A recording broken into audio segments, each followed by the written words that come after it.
Shalom shalom bwoko bw'Imana, Yesu ashimwe cyane. Nongeye kubaramutsa mu izina ry'umwami wacu Yesu Kristo. Turashima Imana muri iki gitondo. Imana itugire neza, Imana iduhaye umunsi wa gatanu, ni umunsi w'intsinzi ku buzima bwacu twebwe twese. Imana rero ibagire neza. Muri kumwe nanje Arsene Ndikumana mu kiganiro cyacu Imana dushyize ku mutima kugira ngo tubashe gusengera ibyifuzo bitandukanye. Ndabizeza abantu bose tuzakomeza kubana muri bihe byo gusenga, muri bihe byo gusangira ijambo ry'Imana. Hari iby'Imana izogenda ikora mu buzima bwacu, hari iby'Imana izogenda ibohora mu buzima bwacu. Ndagusaba ngo buri munsi, buri gitondo uzajye ufungura telefone yawe, uze kuri YouTube channel yacu, uzasanga amasengesho, uzasanga ijambo ry'Imana rikomeza ubuzima bwawe, rikomeza ibyawe. Ijambo ry'Imana rikwiza amasezerano yawe, kubera ko ni gikorwa Uwiteka dushize ku mutima kandi yiteguye kugikomeza, yiteguye kugikurikiza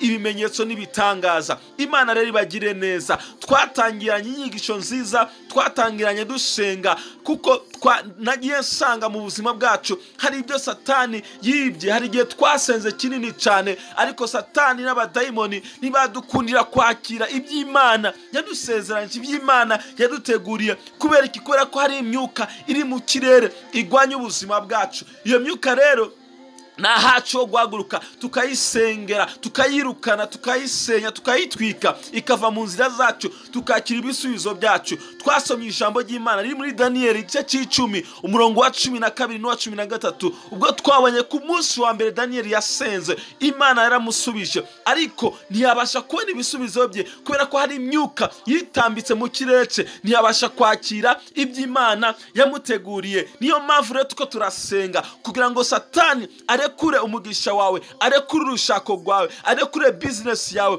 arekure urubyaro rwawe, arekure ibyawe byose Imana yagutegekanije. Kandi birashoboka niwemera kwifatikanya nanjye muri kano kanya tugasenga, uwo dutakambira Imana kugira ngo Imana itugirire neza. Ijambo ry'Imana tubwira mu Efeso igice cya 6 ku murongo wa 12 ngo kuko tudakirana abafite amaraso, ngo ariko tunigana n'abakuru n'abafite ububasha n'abaganza iyi si y'umwijima, ngo nimwe mu mbi z'ahantu ho mu ijuru, ngo n'imyuka mibi y'ahantu ho mu ijuru. Iyi myuka mibi y'ahantu ho mu ijuru niyo ituma tutabasha kwakira iby'Imana yadusezeranije, imigisha yacu, cyangwa se niyo twasenze amasengesho yacu akaba bloka ahantu mu kirere. Kubera ki? Hari imyuka mibi y'ahantu ho mu ijuru, y'ahantu ho mu kirere igwanya ubuzima bwacu, igwanya amasengesho yacu, igwanya ibyacu byose. Ariko iyo duhagaze tugasenga, iyo myuka mibi irava mu nzira zacu, iravaho yari paritse, yari ihagaze, bigatuma twakira iby'Imana yadusezeranije. Iyi myuka rero